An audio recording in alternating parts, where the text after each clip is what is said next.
Assalamualaikum warahmatullahi wabarakatuh. Perkenalkan, saya Muhammad Bahaudin Subhanabibi, SPDI, calon guru penggerak Angkatan 7 Kota Salatiga. Pada kesempatan kali ini, saya akan memaparkan tentang diseminasi modul 1.4 Budaya Positif.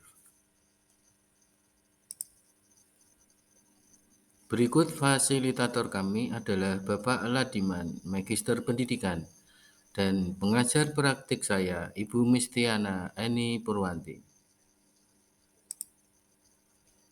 Konsep utama budaya positif: perubahan paradigma belajar, disiplin positif, kebutuhan dasar manusia, motivasi perilaku manusia, restitusi posisi kontrol guru, keyakinan kelas, dan segitiga restitusi. Berikut video selama 1 jam ke depan.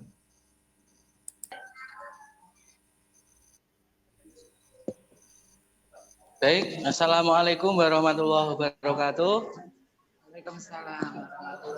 Iya. Assalamualaikum warahmatullahi wabarakatuh. Selamat pagi semuanya, Bapak Ibu. Semangat pagi. Pagi, luar biasa. Ya, terima kasih. Oke. Ya, pada kesempatan kali ini saya dari CGP Angkatan 7, ya perkenalkan nama saya Muhammad Bahaudin Subhanabibi dari SMP Negeri 2 Salatiga akan melaksanakan kegiatan diseminasi modul 1.4 atau sosialisasi yang berjudul Budaya Positif. Bapak Ibu yang saya hormati, ya sebelum acara kita mulai, marilah kita berdoa menurut agama dan kepercayaan. Menurut agama dan kepercayaannya masing-masing berdoa, disilakan. Ya, cukup. Baik Bapak Ibu, di sebelah kiri saya, yaitu Bapak fasilitator saya, yaitu Bapak Ladiman Magister Pendidikan. Beliau adalah pengawas SD dari Kabupaten Rembang. Kemudian sebelah kanan saya, itu Bu Eni atau Bu Mistiana Eni Purwanti dari SMP Negeri 1 Salatiga. Itu profil beliau, dan saya sendiri merupakan guru junior di sini dan Bapak Ibu guru senior semua. Di sini saya tidak menggurui, tapi kita sharing, belajar bersama untuk melaksanakan kegiatan diseminasi. Ya, tulis diseminasi itu apakah seperti ini, Bu? Ya, menurut KBBI, penyemaian benih, bibit dan sebagainya. Tapi kalau menurut istilah itu penyebar luasan ide atau gagasan dan sebagainya. Jadi hampir sama dengan sosialisasi. Ya. Baik, sebelumnya, bentar, ada beberapa slide di sini. Tujuan saya dan teman-teman berjelapan di CGP ini, yang pertama adalah untuk berbagi tentang budaya positif. Apa yang pernah kami dapatkan selama 1,5 bulan ini di pelatihan guru penggerak, itu kami sosialisasikan, kami sebarkan pemahamannya kepada Bapak Ibu guru agar dapat melaksanakan praktek-praktek kebaikan di sekolahan ini, khususnya dan umumnya untuk kita semua di dalam lingkungan kita masing-masing. Kemudian yang kedua adalah menerapkan budaya positif. Setelah ilmu-ilmu ini kita pelajari bersama, nanti kita akan menerapkan budaya positif di SMP Negeri 2 Salatiga ini. Kemudian tujuan yang ketiga sebagai tugas saya, yaitu aksi nyata modul 1.4 pendidikan guru penggerak. Baik, itu tadi tentang tujuan adanya diseminasi ini. Semoga nanti Bapak Ibu bisa memanfaatkannya. Dan mohon maaf sekali lagi mengganggu waktu Bapak Ibu untuk beristirahat. Dan sebelumnya saya ucapkan terima kasih kepada Bapak Ibu guru semua yang sudah hadir di sini. Ada beberapa materi yang akan kita bahas nanti, tapi cukup yang intinya saja, yang ringkas-ringkas saja.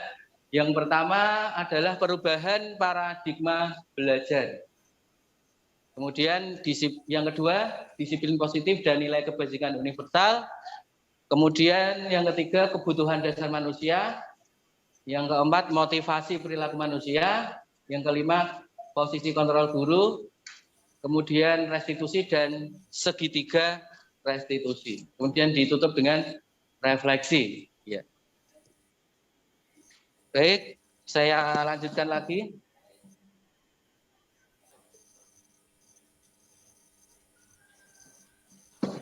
Mohon izin untuk duduk sebentar ya Pak. Bu. Baik, setujukah Bapak Ibu dengan pernyataan berikut ini? Yang pertama, hukuman dapat meningkatkan kedisiplinan anak. Bapak Ibu setuju? Tidak. Oh tidak. Yang kedua, pemberian hukuman dengan hal positif seperti membaca, membersihkan halaman sekolah dapat mendisiplinkan anak. Bapak Ibu guru setuju? Setuju.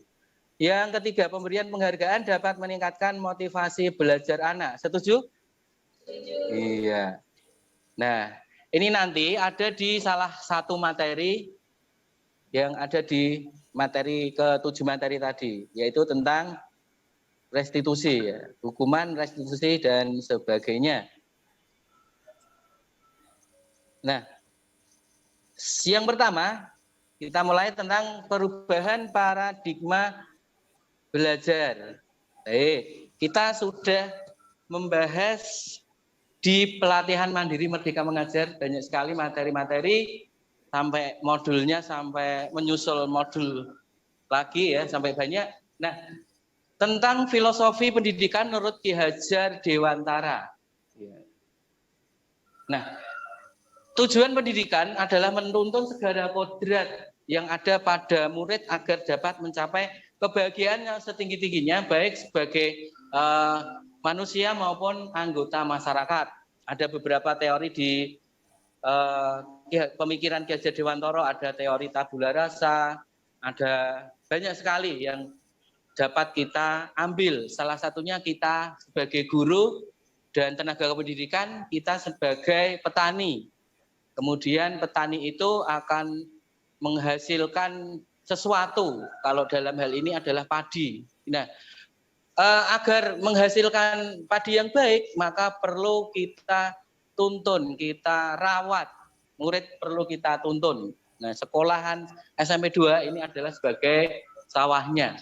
Bagaimana kita agar murid itu menjadi murid yang menghasilkan sesuatu yang bernilai manfaat, mempunyai manfaat yang lebih. Kemudian berikutnya tentang kodrat alam dan kodrat zaman, bahwa kita mendidik, menuntun mereka sesuai dengan zamannya pada saat ini. Sekarang zamannya teknologi ya, kita menggunakan teknologi. Sekarang zamannya HP, kita gunakan game ya, kita gunakan game. Kita gunakan metode yang lain untuk pembelajaran dengan membuat video, dengan membuat karikatur, dengan membuat infografis.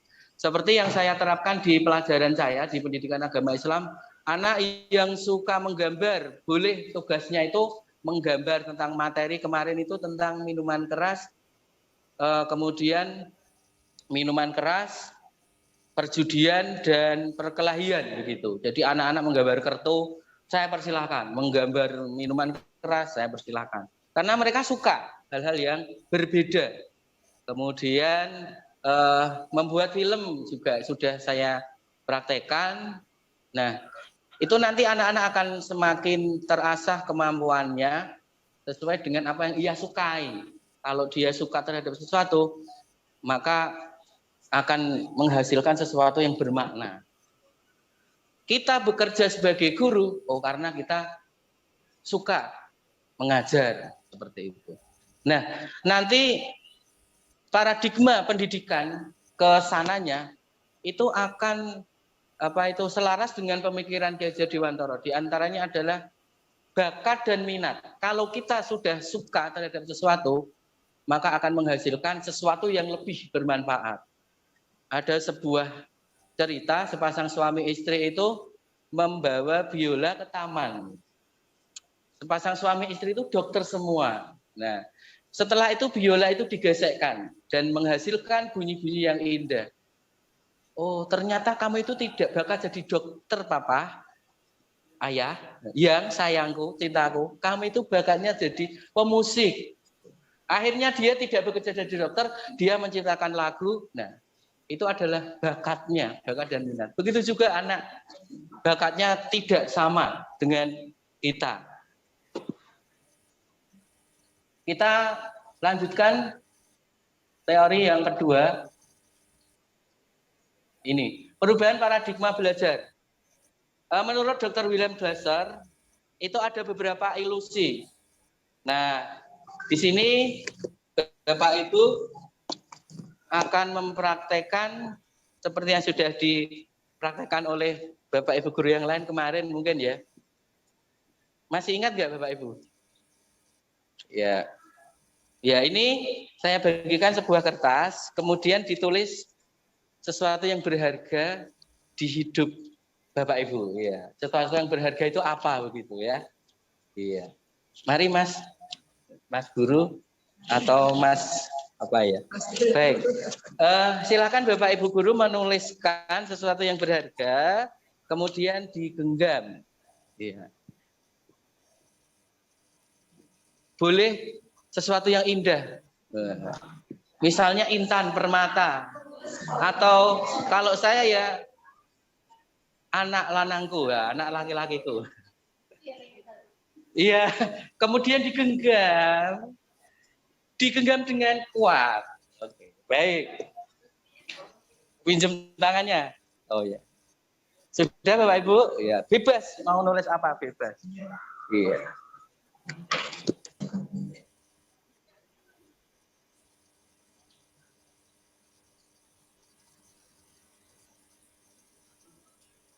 Oke, ini juga tadi ya. Oke. Cobalah buka ya. Tugas kita adalah mengepal salah satu tangan. Kemudian kita membayangkan kita mempunyai benda yang sangat berharga, misalnya emas ataupun apa ya. Dan jagalah benda itu agar benda itu tidak akan jatuh atau terbuka. Nah, Mas Agus dengan Bu Ana Duyana, misalnya Bu Endang dengan Bu Vero, Mas siapa namanya ya, lupa saya. Ya, dengan temannya. Pak Mahmudi dengan Bu Sofi, Bu Lis dengan Bu Kris. Monggo, bujuklah agar itu terbuka. 1, 2, 3, mulai. Iya, silakan. Iya. Salah satu siapa dulu gantian, boleh? Iya. Oh iya.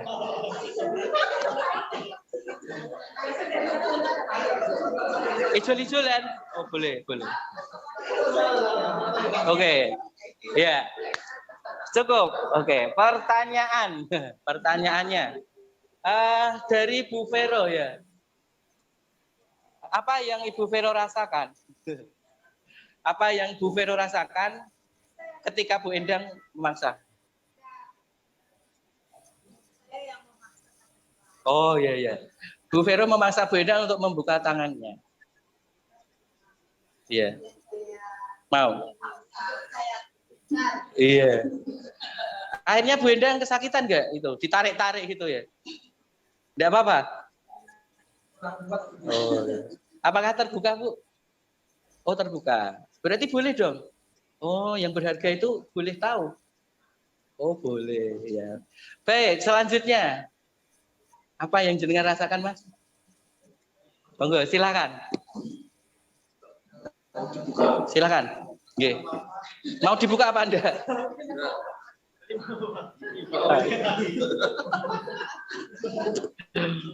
Lawang yang ditulis itu misalnya pacar gitu ya kan nggak boleh.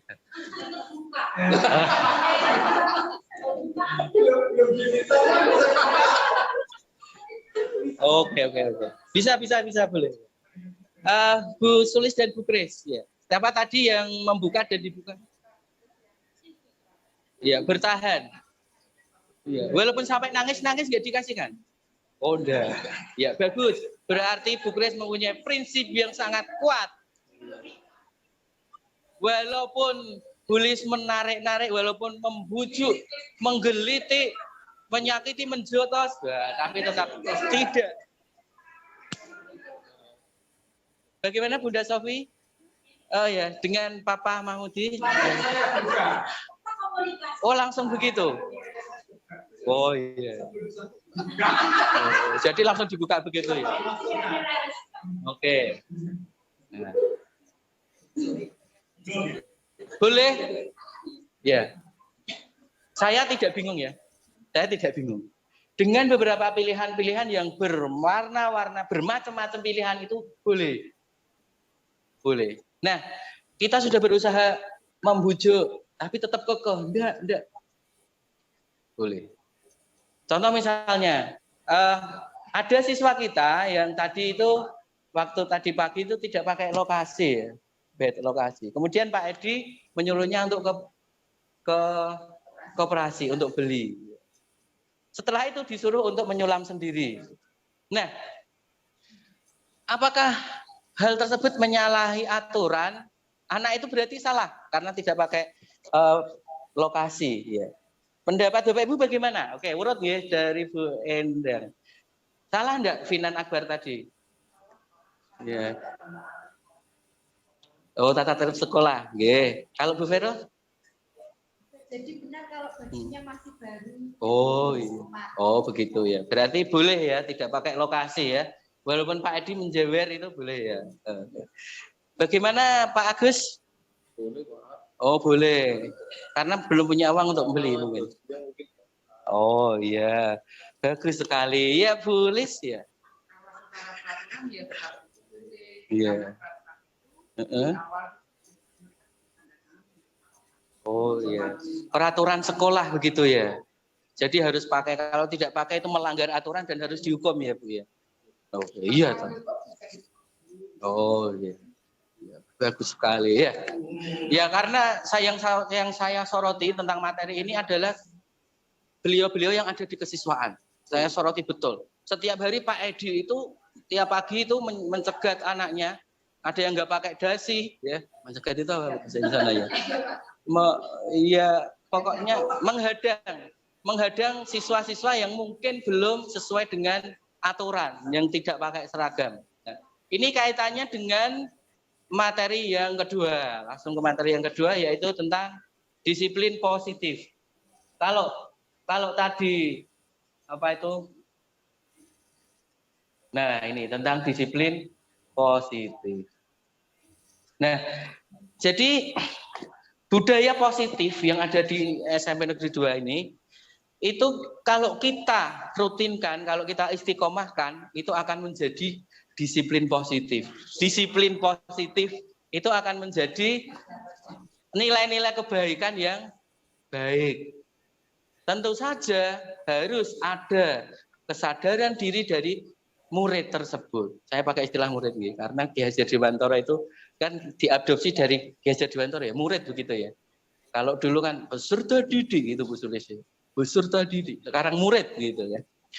Di pelatihan mandiri Merdeka Mengajar itu hampir sama materinya dengan CGP ini, yaitu tentang disiplin positif. Nah, tadi ada hubungannya, jadi budaya positif akan menghasilkan disiplin positif. Disiplin positif akan mengakibatkan, akan menjadikan sesuatu itu baik. Kualitas anak itu akan baik ketika sudah berdisiplin. Oke. Nilai dan kebiasaan di sekolah yang berpihak pada murid agar mereka dapat berkembang menjadi pribadi yang kritis, penuh hormat, dan bertanggung jawab sesuai dengan profil pelajar Pancasila. Ada berapa Bapak Ibu? Ada 6. Baik. Ya, 1, 2. Ya, urut ya. Oke, dari Pak Mahmudi ya, 1. Iya, bagus sekali. Iya, bagus, tambahin dan berakhlak mulia ya. Jadi sudah kembali. Bernalar kritis, betul. Bu Guru PPKN? Gotong royong ya. Kemudian tulis berkepentingan global. Iya Pak Ivo? Mandiri. Iya Pak Agus? Pak saya. Oh disiplin. Oh tidak.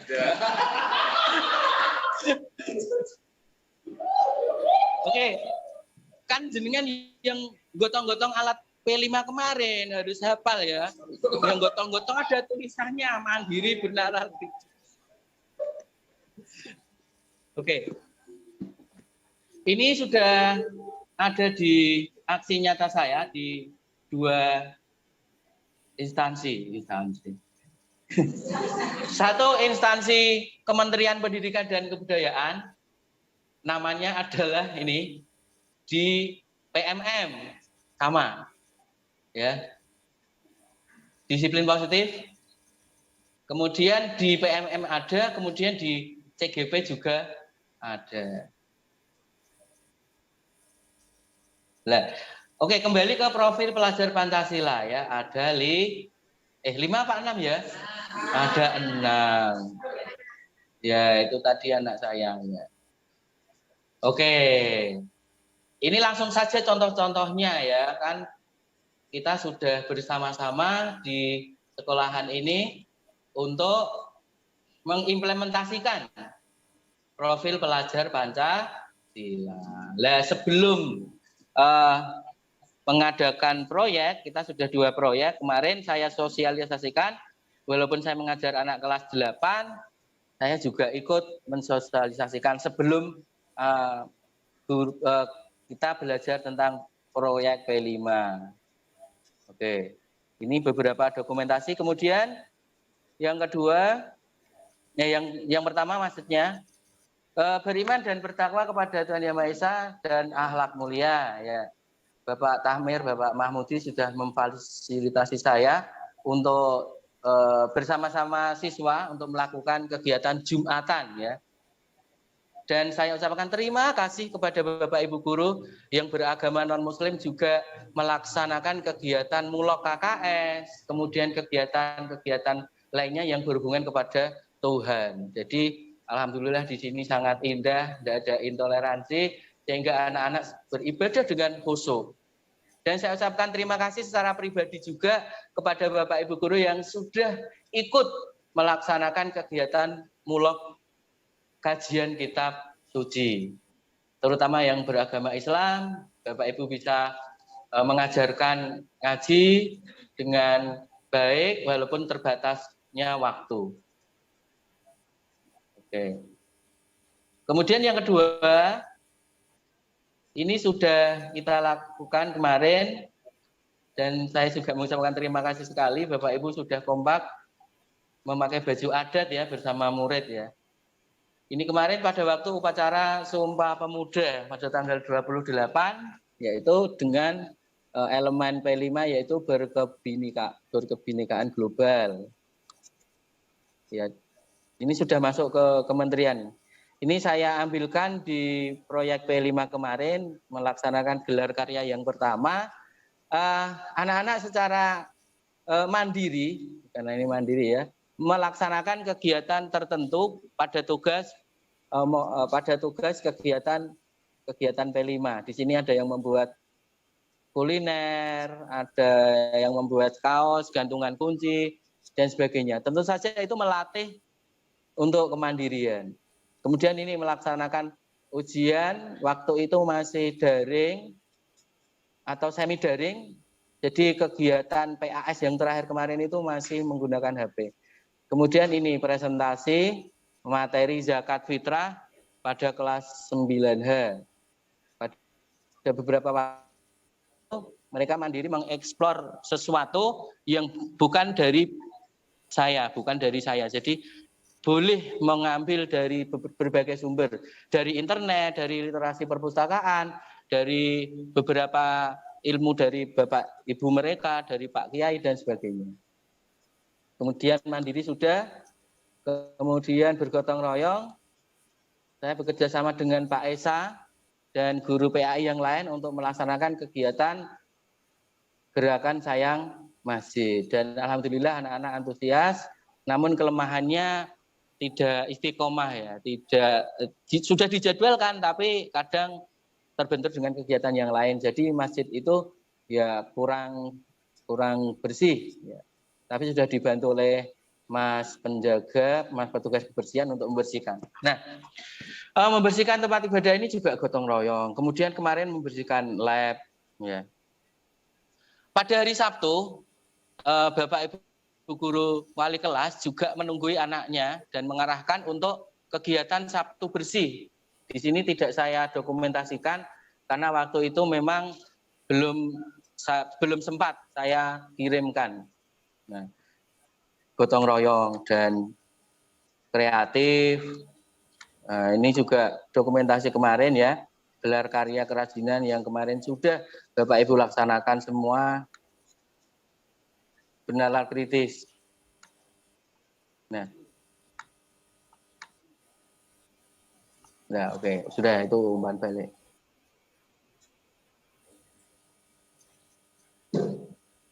Oke. Nah, dari beberapa tayangan berikut, jadi nilai-nilai kebajikan yang sudah Bapak Ibu laksanakan, itu tentunya akan membawa perubahan pada diri murid. Kalau murid sudah kita tanamkan sifat-sifat yang seperti pada profil pelajaran Pancasila, insya Allah akan menjadi murid yang sesuai dengan yang dicita-citakan kita bersama.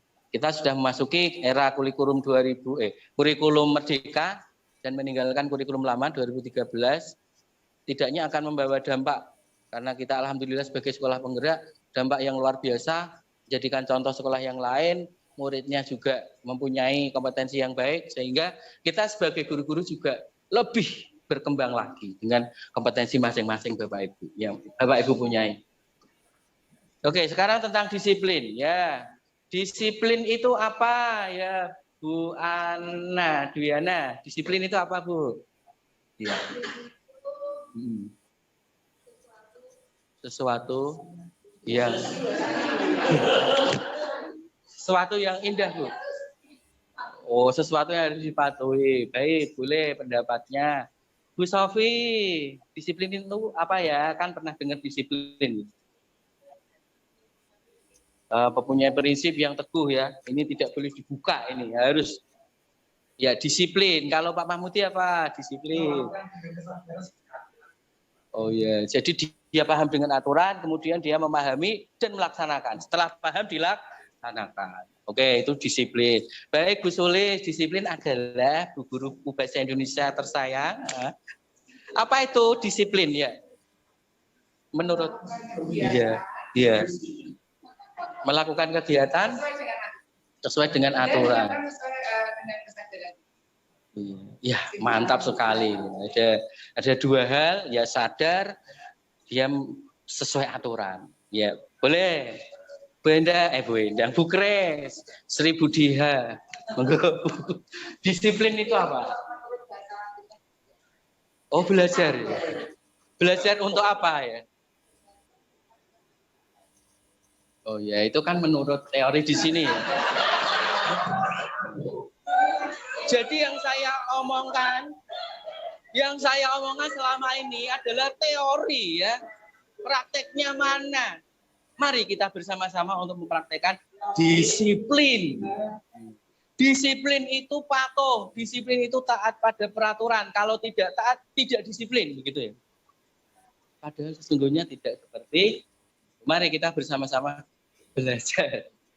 Nah, sesuai dengan Permendikbud nomor 50 tahun 2020 ya di situ kan ada tentang disiplin positif, ada disiplin positif, disiplin negatif, dan penggunaan atribut sekolah yang benar itu sudah ada di Permendikbud tersebut. Jadi tadi Finan Akbar itu ya kalau sesuai aturan ya salah, tapi lihat dulu keyakinan kelasnya. Oh, ada banda.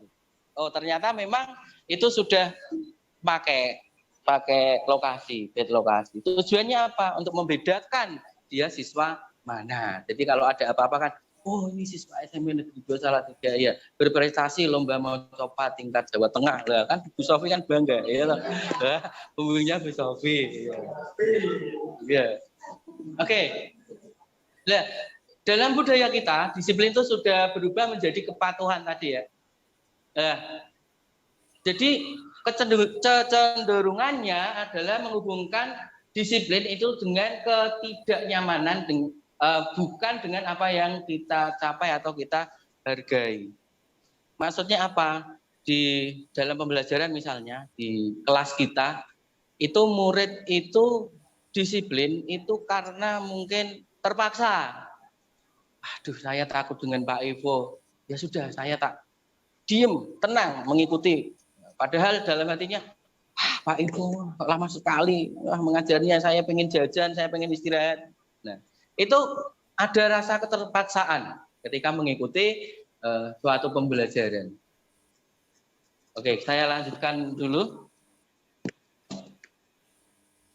Oke, teori-teori ini menurut Plato di sini makna asal dari kata ini berkonotasi dengan disiplin dari murid-murid Sokrates dan Plato. Jadi disiplin diri membuat orang menggali potensinya menuju sebuah tujuan apa yang dia hargai. Nilai-nilai apa yang dia yakini yang menjadi nilai-nilai kebaikan.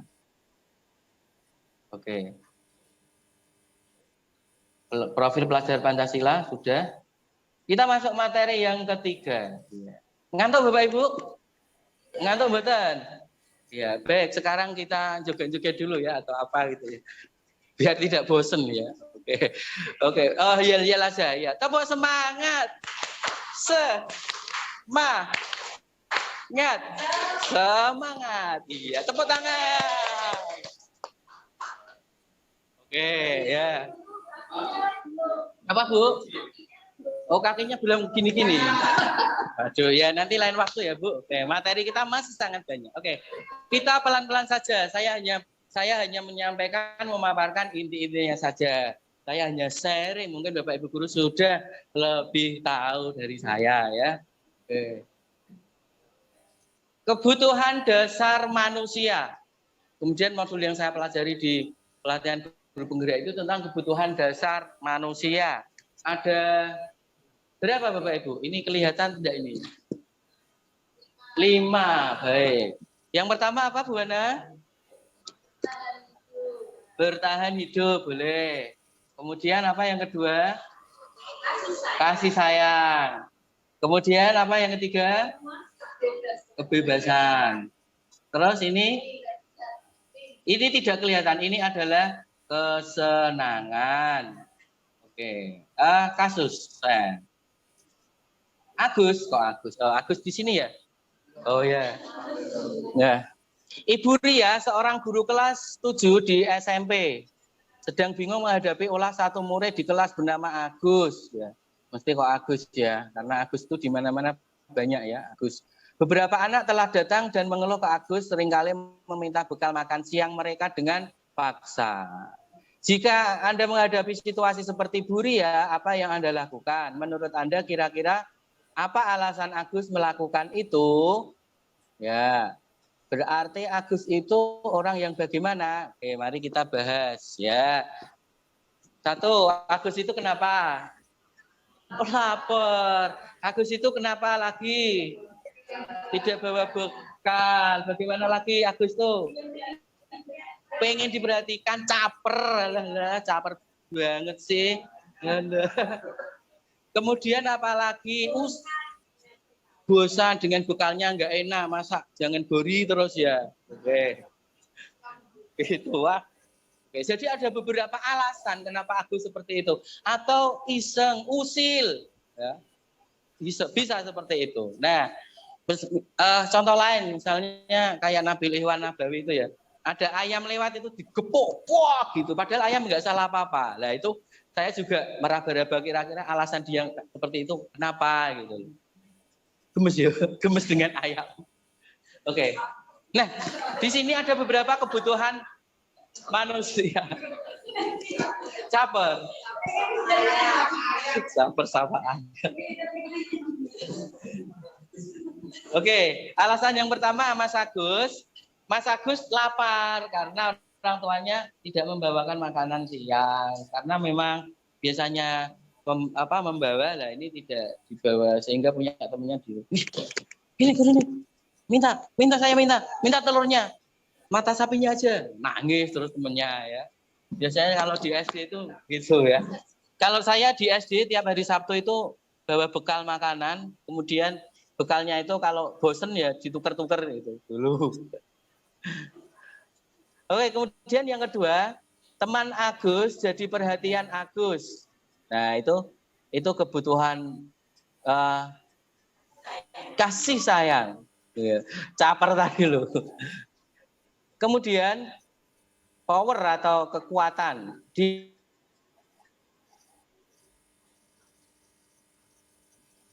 seperti yang Bapak Ibu guru alami di kelas itu kadang ada anak yang ngegeng gitu ya. Ada Bella Octavia, kemudian ada di situ ada Jihan, itu mereka berkelompok ya. Seperti itu. Misalnya. Oke, kita lanjutkan. Ya, ada pertanyaan? Oh ya. Oh ya. Oke, kita lanjutkan. Yang keempat, tadi Agus merasa bosan tentang bekal yang dibawakan oleh orang tuanya. Ya, betul sekali. Karena sudah bosan, dia akhirnya mengambil punya temannya. Kemudian yang kelima ini tadi, iseng atau memang gemes, memang nggak ada, memang pengennya seperti itu, ya, pengennya ganggu gitu. Itu ada beberapa kasus yang seperti itu ya. Oke. Kebutuhan bertahan hidup. Nah, kebutuhan bertahan hidup itu merupakan kebutuhan kalau dalam ilmu IPS itu primer ya. Kebutuhan rumah, kesehatan. Nah, itu adalah kebutuhan yang bersifat fisiologis. Kemudian kebutuhan biologis sebagai bagian dari proses reproduksi, itu juga kebutuhan bertahan hidup manusia. Oke, jadi saya lanjutkan lagi, kebutuhan kasih sayang, rasa diterima. Nah, kebutuhan untuk disayangi, diterima. Oke. Ya, oke, kembali ke sini lagi. Iya. Ini ada beberapa contoh kasus yang sudah pernah kita lihat videonya. Ketika seseorang itu terlambat masuk kelas, itu kita jangan langsung menjustis bahwa anak itu tukang terlambat, bahwa anak itu tidak disiplin, bahwa anak itu malas. Nah, ada beberapa alasan anak itu melakukan seperti itu. Pada cerita Bu Muji kemarin itu ada anak yang ternyata menunggui ibunya yang sedang dirawat di rumah sakit, tiap pagi nyuapin gitu ya. Akhirnya pada hari ketiga ibunya meninggal. Nah, itu terus bu gurunya memeluknya, maafkan aku nak. Lah, PR kita tanyakan dulu alasannya apa. Jangan langsung, saya tidak akan mengajar karena kamu terlambat. Terus teman-temannya pada mau lempar kertas ke arah dia. Itu seperti itu. Kita lihat dulu alasannya seperti apa. Oke, kita masuk materi yang keempat tentang motivasi perilaku manusia. Ada dua macam, motivasi eksternal dan motivasi internal. Oke. Yang pertama, nomor 1, untuk menghindari ketidaknyamanan atau hukuman. Yang kedua, untuk mendapatkan imbalan. Dan yang ketiga, untuk menghargai diri sendiri. Ketika kita melakukan pekerjaan sebagai guru, mudah-mudahan kita memilih nomor 3. Amin Allahumma. Amin. Untuk menghargai diri sendiri. Kita bekerja untuk diri kita sendiri. Bukan untuk menghindari ketidaknyamanan atau hukuman. Saya tidak enak, saya terlambat, saya itu tidak enak. Tapi lebih kepada diri pribadi kita yang selalu tepat waktu, melakukan pekerjaan juga tepat waktu, melakukan ibadah juga tepat waktu, itu sudah tertanam dalam diri kita. Kemudian motivasi yang kedua tentang mendapatkan imbalan dari orang lain. Apakah kita tingkatannya seperti itu? Saya menjadi guru penggerak, apakah nanti saya berharap mendapatkan imbalan atau gaji? Oh, berarti saya milih nomor 2 itu berarti ya. Oke. Tapi insya Allah saya untuk menghargai diri saya sendiri.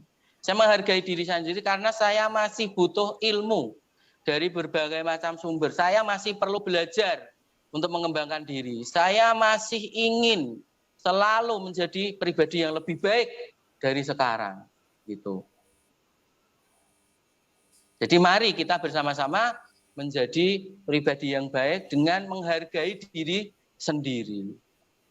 Saya mohon maaf dengan Bapak Ibu guru semua, mungkin selama ini kurang menghargai diri saya sendiri, sudah terlihat di hadapan Bapak Ibu. Nah, tolong saya itu diingatkan, dikritik, dan saya tidak akan pernah marah dikritik. Mas, kalau datang jangan jam 7 kurang 5, soalnya 7 begitu loh Mas. Gitu. Saya terima kasih sekali. Pernah saya ketika hari Jumat kurang 5 gitu, itu juga sebenarnya saya sudah berusaha untuk cepat datang ke sekolah. Ya ternyata apa, lampu merahnya di Pasar Sapi itu kan lama banget. Sehingga walaupun saya cepat ya sampai di sini ya tidak. Apalagi kalau saya dari luar kota ya. Kemarin terakhir saya sampai di sini itu jam 6.58. Nah, berarti kan kurang gasik lagi ya. Oke. Baik. Ada beberapa teori ya yang Diane Gosen yang sudah saya jelaskan tadi. Tingkatan terendah itu adalah tingkatan yang nomor 1, yang nomor 1 ini ya. Menghindari ketidaknyamanan atau menghindari hukuman. Nah, kalau apabila saya tidak melakukan itu, maka saya nanti akan dihukum. Ya sudah, saya melakukan itu. Ini juga ketika kita melakukan ibadah, kita yang penting sudah gugur kewajiban kita. Ya sudah, saya ke gereja misalnya. Karena saya sudah ke gereja, ya sudah. Kita sholat. Saya sudah sholat, ya sudah. Itu adalah motivasi yang pertama. Tidak untuk diri sendiri, tapi sudah gugur kewajiban. Ngoten nggih Pak Yai Mahmud nggih. Nah, jadi ketika kita sholat itu hanya rutinitas, ya sudah, kita berarti motivasinya 1. Takut mendapatkan neraka, takut masuk neraka, takut tidak dapat pahala. Nah, itu salah. Nah, yang benar apa? Kita timbul dalam diri kita kesadaran, oh ya, ini adalah kepentingan saya sendiri. Ini kalau saya tidak seperti ini, nanti bagaimana? Saya akan rugi sendiri. Nah, itu. Kemudian motivasi yang manusiawi, ya, motivasi yang mendapatkan imbalan dari orang lain. Bapak Ibu pernah nggak memberikan hadiah uang kepada siswa? Pernah ya? Iya. Bu Sofi pernah ya? Memberikan pujian, memberikan hadiah pernah? Iya. Boleh enggak seperti itu? Oh boleh. Oh iya, amal jariah. Oh buat beli pulsa anaknya. Sebenarnya begini Bapak Ibu, dalam teori-teori itu kalau memberikan hadiah itu boleh, tapi agak dikurangi. Tidak Pak. Kita munculkan nilai-nilai kebaikan agar anak itu secara sadar bahwa tidak harus diberi uang pun saya akan selalu bersemangat Pak Habibie. Ya. Saya akan selalu mengikuti pelajaran Pak Habibie dengan baik. Apalagi pelajaran agama Islam yang membuat film atau membuat kanva berbasis Islami. Atau kegiatan yang menantang. Misalnya game Mobile Legends itu tokoh-tokohnya diganti tokoh-tokoh Islam gitu. Nah, itu boleh. Ya, ya seperti itu. Jadi ada inovasi gitu. Yang terakhir sudah untuk menghargai diri sendiri. Nah, ini adalah motivasi perilaku manusia yang mana kita bisa memilih apa yang baik untuk putra-putri kita di sekolah. Ini tidak usah, ini ada kasus. Ya, oke. Pertanyaan pematik saya yang pertama tadi, ya, itu saya hubungkan dengan materi yang keempat ini. Ya. Nomor 1, Bu Vero. Monggo dibaca Bu, ya.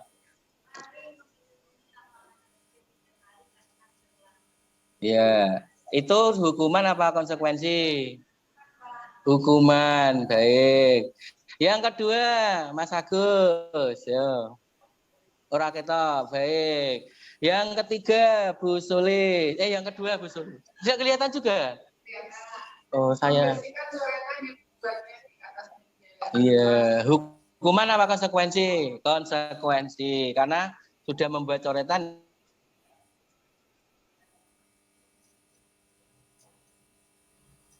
Berikutnya Bu Krea. Ya, hukuman apa konsekuensi? Konsekuensi. Kemudian yang keempat, Bu Ana. Iya, hukuman apa konsekuensi? Iya, hukuman. Iya. Berarti Bapak Ibu sudah tahu ya, hukuman itu akan membawa dampak yang tidak baik untuk anak. Mungkin saya masih ingat ketika di SMP dulu pernah dicubit oleh guru saya fisika karena memang saya itu mengerjakannya itu hanya benar satu ya, dari soal 9 itu hanya benar satu. Saya dicubit Bapak. Sampai sekarang saya masih ingat betul Pak Nasafi itu. Dan Pak Nasafi saya MTS. Dan itu membuat saya kalau ingat itu saya kayak nggak terima gitu loh. Kok saya kok dicubit gitu loh. Cuma salah 9 kok dicubit gitu loh. Iya, itu. Jadi ya saya enggak paham salah sih. Tidak apa-apa. Saya ingin kembali ke masa lalu ya. Oke. Jadi Bapak Ibu guru memberikan hukuman, memberikan konsekuensi itu dilihat dulu sebabnya seperti apa. Misalnya kemarin Pak Arif menghukum siswa push up, itu boleh enggak? Ya sebenarnya ya janganlah. Kan tidak ada hubungannya, tidak ikut kegiatan agama kok disuruh push up kan tidak ada hubungannya gitu. Nah, mungkin dia menggantikan menjadi imam boleh atau menggantikan azan itu boleh, konsekuensinya seperti itu. Boleh. Kalau datang terlambat, hukumannya membersihkan WC, boleh enggak? Ya, sebaiknya apa? Dia waktu istirahat tetap di situ ya, melanjutkan yang dia ketinggalan tadi kan. Konsekuensinya kan itu. Tuh, nanti kita praktekkan bersama-sama. Kita mengurangi hukuman yang tidak ada hubungannya dengan perilaku murid ya. Dan di sekolahan kita dan saya sangat melihat itu anak-anak itu berubah itu. Ketika sudah lihat Pak Edi itu udah takut semua. Pak Edi di sebelah sana, anak-anak udah lari ke sebelah sana. Itu mungkin beberapa konsekuensi yang sudah diterapkan Pak Edi itu mengena pada anak sehingga anak bukan serta-merta takut karena dihukum, enggak, karena konsekuensinya begini ya, begini konsekuensi. Kalau enggak ketemu ya alhamdulillah. Jadi memang harus ada sosok yang seperti beliau, seperti Pak Edi ini. Tapi beliau Pak Edi ini wah dicintai anak-anaknya, cintai muridnya. Wah, saya itu Pak Edi itu orangnya konsisten, orangnya kalau begini ya begini. Enak gitu ngajarnya, disiplin. Oke. Ya, sekarang yang kelima, masuk materi yang kelima. Restitusi posisi kontrol guru. Ya, restitusi merupakan proses kolaboratif yang mengajarkan murid untuk mencari solusi, membantu berpikir tentang orang yang seperti apa yang mereka inginkan, menurut Jason Goshen. Ya. Nah ini ada 5, 1, 2, 3, 4, 5. Jadi posisi kontrol guru itu ada 5. 1, penghukum. Apakah guru itu suka menghukum? Kemudian pembuat merasa bersalah. Kemudian manajer. Kemudian pemantau. Kemudian teman. Nah, Bapak Ibu di mana ini berarti? Oke. Nah, pembuat merasa bersalah. Ayo nak, misalnya. Jangan datang terlambat lah, saya tidak enak sama ibu kepala sekolah. Berarti kan anak merasa bersalah itu. Saya merasa bersalah. Kok Pak Guru bilangnya seperti itu? Kok enggak enak sama ibu pimpinan atau bapak pimpinan? Baik, saya akan membagikan beberapa kuesioner ya. Bapak Ibu isi yang hubungannya dengan materi itu ya. Saya ini ingin menjadi orang seperti apa? Ya. Monggo Bapak Ibu diisi. Ya. Kalau tidak cukup ya alhamdulillah. Berarti enggak usah aja ya. Ya, saya butuh 10 ya. Ya. Monggo Bu. Iya.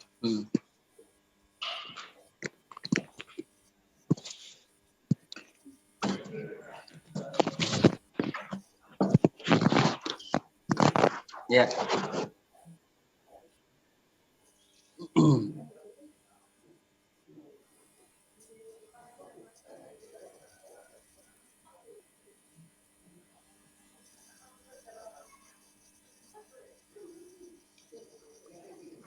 Baik.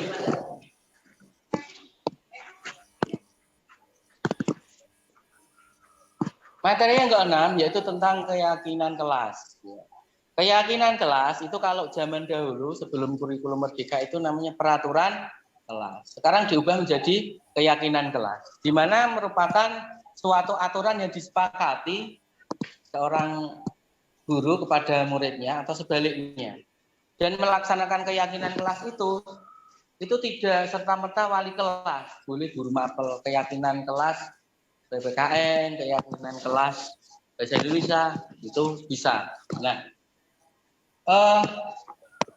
nilai-nilai yang ditonjolkan di keyakinan kelas itu menggunakan kalimat positif, Bapak Ibu. Jadi kalau peraturan kelasnya tidak boleh terlambat atau misalnya dilarang apa, nah itu kita hilangkan.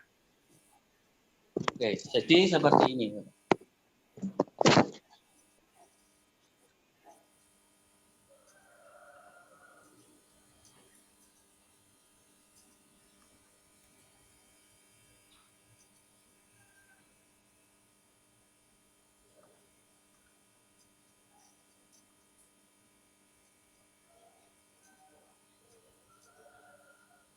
Kok tidak ada ya?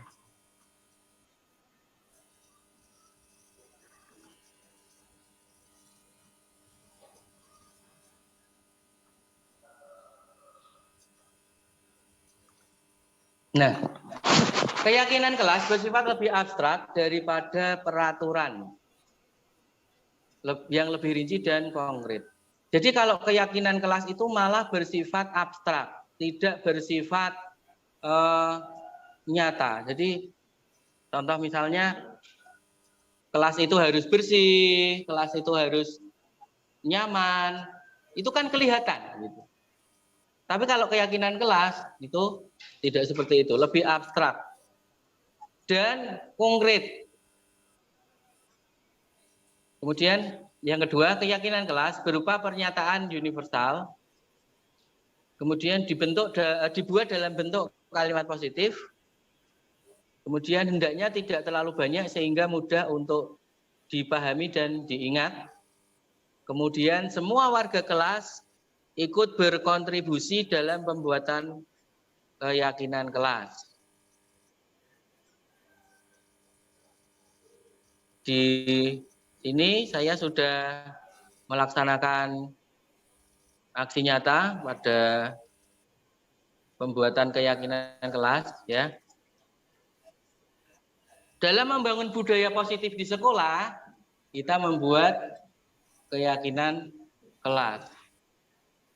Ya, diharapkan dengan keyakinan kelas itu bisa terbentuk tujuan pendidikan, dapat mewujudkan pendidikan yang berorientasi pada profil pelajar Pancasila.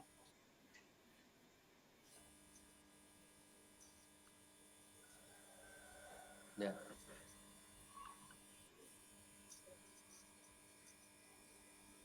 Oke, saya yakin Bapak Ibu sudah melaksanakan kegiatan keyakinan kelas ini. Nah, mudah-mudahan dengan keyakinan kelas ini anak-anak bisa lebih sadar dengan sendirinya tanpa dikejar-kejar peraturan, tanpa guru memarahi, guru mengingatkan, itu anak-anak sudah bisa sendiri. Kaitannya dengan keyakinan kelas, saya menerapkan segitiga restitusi. Ya. Assalamualaikum warahmatullahi wabarakatuh. Bertemu kembali dengan saya Muhammad Baharudin Subhanaludin, calon guru penggerak angkatan 7 dari SMP Negeri 2 Skala 3. Kali ini saya akan melakukan administrasi kontekstual pada tugas modul swab dan mandiri. Segitiga restitusi merupakan tahapan tindakan yang dilakukan guru kepada murid untuk membawa siswa menaati keyakinan kelas yang telah dibuat dan mengakui kesalahan serta merasakan kenyamanan ketika sudah berperilaku jujur. Segitiga restitusi. 1.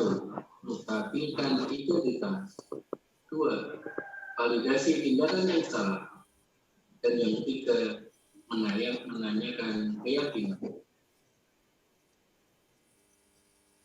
Tahapan-tahapan segitiga restitusi. Yang pertama, menstabilkan identitas. Berdasarkan prinsip berbuat kesalahan adalah bagian dari proses pembelajaran menggeser identitas gagal menjadi sukses. Yang kedua, memvalidasi tindakan yang salah. Berdasarkan prinsip setiap perilaku yang dilakukan berupaya memenuhi sebuah kebutuhan tertentu, guru akan bergeser dari pemikiran stimulus respon menjadi proaktif, mengenali kebutuhan murid, akan memperbaiki hubungan keduanya. Dan yang ketiga adalah menanyakan keyakinan. Murid akan diberikan pertanyaan bermakna untuk memunculkan motivasi yang kritik dan mampu mengaitkannya dengan tindakan yang salah. Skenario kasus yang pertama. Saat pelaksanaan ulangan harian, Adinda dan Ikera berusaha mencari jawaban dan melihat jawaban teman di sebelahnya. Saya kemudian menyelesaikan permasalahan tersebut dengan tahapan segitiga restitusi. Berikut video yang pertama. Baik, selamat pagi, Adinda dan Ikera. Kalian tahu nggak kenapa jurusan biologi ini?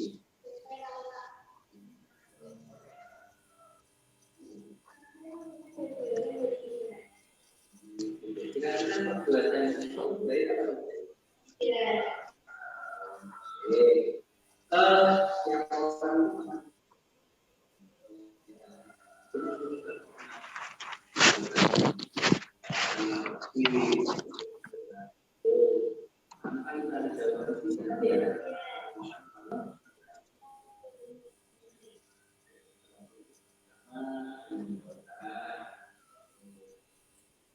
kira-kira kalian juga bisa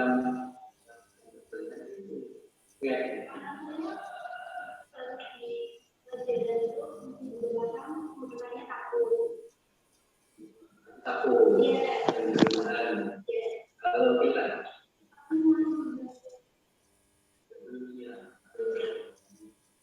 jadi kamu kerja kamu melakukan kerja. Kira-kira kalian melakukan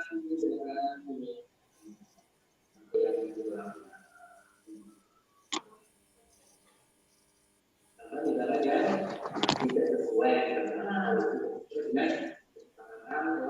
telah kita ternyata teman-teman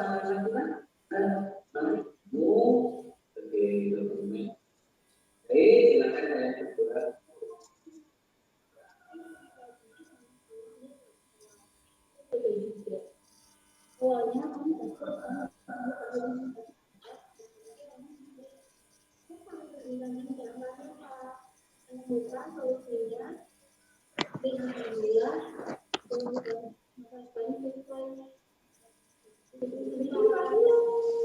Ya, itu adalah salah satu video yang di situ saya menerapkan tentang teori segitiga restitusi. Jadi ada 3 tahapan segitiga restitusi ya. Yang pertama adalah menstabilkan identitas. ditanya dulu alasannya seperti apa. Kemudian yang kedua, validasi tindakan yang kurang benar atau validasi tindakan yang salah. Kemudian yang terakhir, menanyakan keyakinan kelas yang tadi sudah dibuat. Jadi restitusi itu kemudian menjadi segitiga restitusi ini teorinya yang bisa kita terapkan pada pembelajaran di kelas kita. Berbuat salah itu tidak apa-apa, itu namanya menstabilkan identitas. Terus tidak ada manusia yang sempurna. Saya juga pernah melakukan kesalahan. Jadi secara urut tadi saya melaksanakan 3 hal itu ya, sehingga anak itu tidak merasa terpojok, tidak merasa terbebani, tidak merasa malu, ya karena kita menggunakan metode yang sangat bijak. Nah, kamu pasti punya alasan mengapa melakukan hal itu. Karena saya belum siap belajar, Pak. Saya tidak punya catatan, sehingga saya melihat jawaban dari internet, Pak. Dan yang terakhir, ditanyakan keyakinan kelas yang sudah pernah dibuat. Apa nilai-nilai yang telah kita sepakati? Kamu mau menjadi orang seperti apa? Ya, seperti itu. Jadi ada 3 tahapan mengenai segitiga restitusi tadi. Yang terakhir, tugas Bapak Ibu adalah menempelkan segitiga restitusi ini termasuk bagian yang mana setelah melihat video tadi. Jadi Bapak Ibu akan saya bagi menjadi beberapa kelompok ya. Kelompok 1 dan kelompok 2 ya. Kelompok 1 di sebelah kiri, kelompok 2 di sebelah kanan. Begitu ya Bapak Ibu, paham nggih?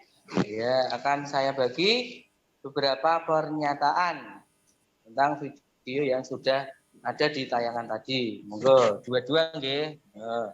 Dua-dua, monggo ditaruh di mana? Iya. Sebentar.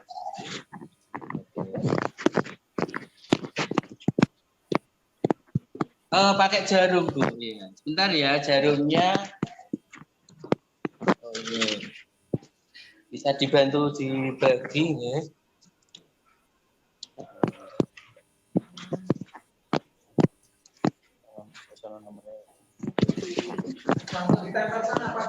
Iya, langsung ditempel sana ya, dua-dua ya. Aduh. Bentar, kurang ternyata ya. Ya, sudah cukup ya. Oke, cukup. Sudah. Baik. Sofi akan menempelkan termasuk yang mana? Ya, pernyataan ini ya. Oh, ini yang kelompok 2. Ya, beda di sini. Iya, di bawah. Oh, di sini ya saya langsung set gitu ya. Oke.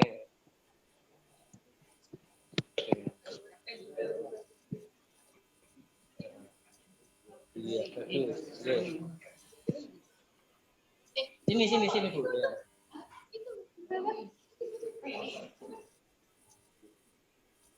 Di ke atas kan sudah.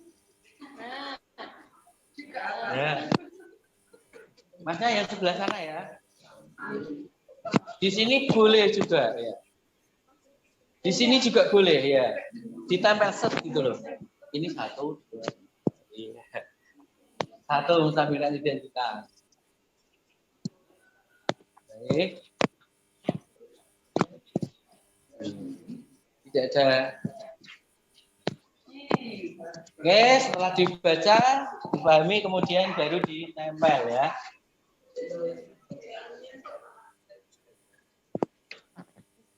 Ya, ini.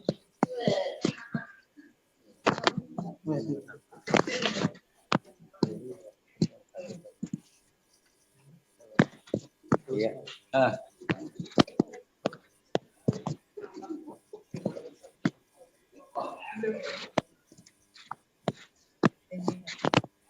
Ya, silakan diisi.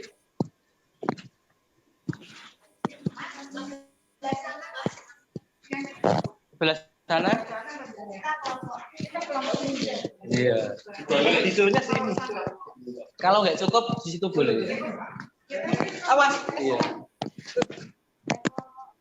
Ya, karena tidak cukup itu Bu, karena kertasnya terlalu besar, boleh menggunakan kertas yang baru. Ya. Silakan di sebelah sini. Kelompok sebelah sini boleh bergeser ke sana ya. Oke, terima kasih.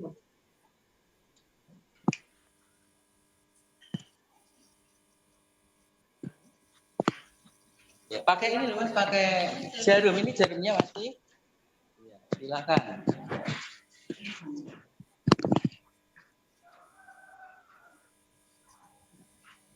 Pakai jarum.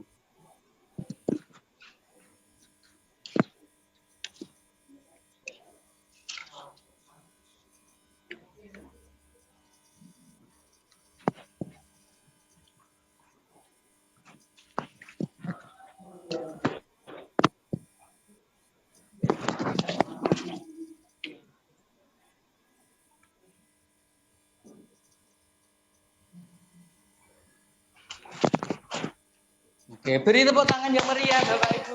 Ya. Ternyata Bapak Ibu guru sudah memahami betul tentang teori segitiga restitusi. Ya, baik. Saya hanya akan membahas satu saja beberapa poin-poin penting yang sudah kita pelajari ya.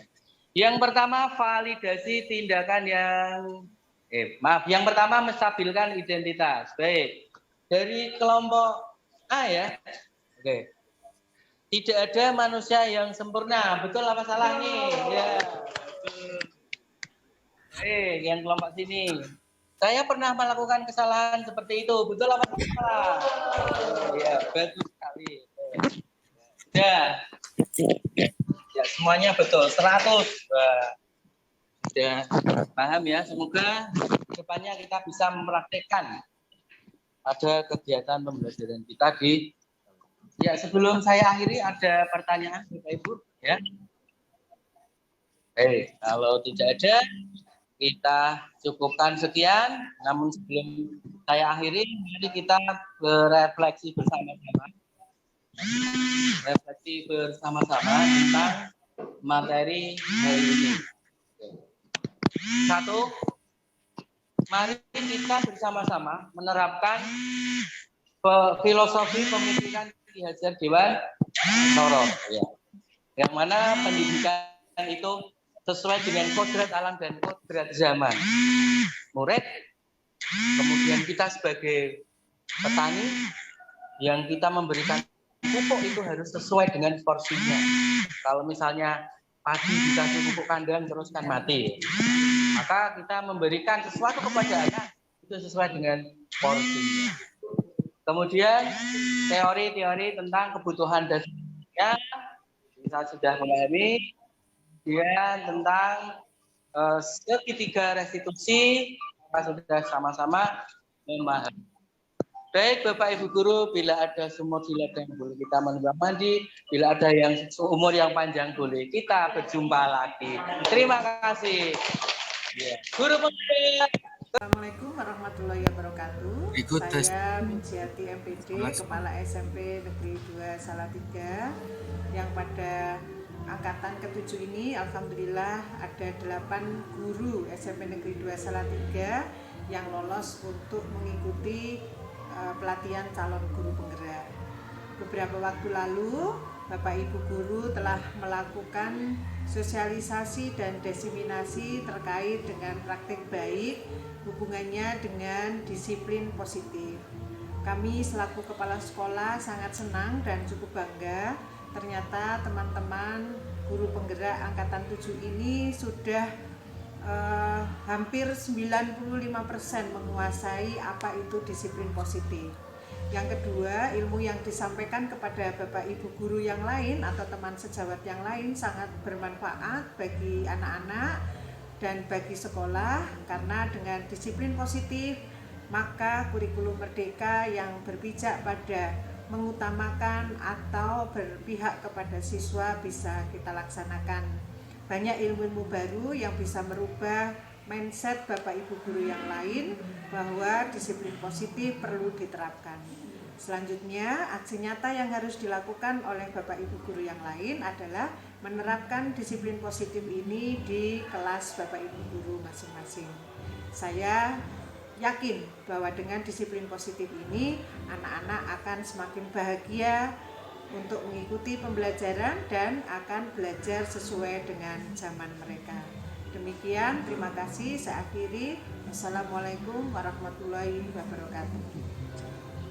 Berikutnya testimoni teman sejawat. Selamat pagi, saya adalah Anita Utami, guru bahasa Inggris di SMP Negeri 2 Salatiga.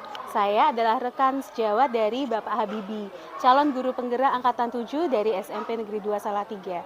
Beberapa waktu yang lalu, Pak Habibi mengajak saya untuk menyaksikan paparan beliau terkait penerapan budaya positif. Dan saya sangat terkesan. Ada banyak materi yang Pak Habibi sampaikan, tetapi yang membekas bagi saya adalah perubahan paradigma, ilusi kontrol, 5 posisi kontrol guru, dan kemudian penerapan segitiga restitusi. Pak Habibi memberikan paparan yang sangat baik ketika menjelaskan mengapa guru tidak bisa memaksa murid. Karena sejatinya guru tidak bisa benar-benar mengendalikan murid. Muridlah yang memegang kendali akan perilakunya sendiri. Dan ini memberi pencerahan bagi saya dalam pembelajaran sehari-hari di kelas. Kemudian Pak Habibi juga memberikan banyak contoh aksi nyata yang sudah beliau benar-benar terapkan di kelas. Dan saya bisa belajar dari contoh yang beliau berikan tersebut. Sukses terus Pak Habibi, mari kita sama-sama mewujudkan budaya positif di sekolah kita. Terima kasih. Selamat pagi, saya adalah Anita Utami, guru bahasa Inggris di SMP.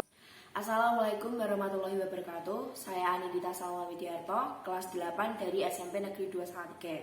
Saya senang karena adanya restitusi yang dilakukan Pak Habibi. Karena restitusi yang dilakukan Pak Habibi dapat menyelesaikan masalah saya tanpa adanya hukuman. Terima kasih Pak Habibi. Terima kasih. Sekian. Salam guru penggerak. Tergerak, bergerak, menggerakkan. Wassalamualaikum warahmatullahi wabarakatuh.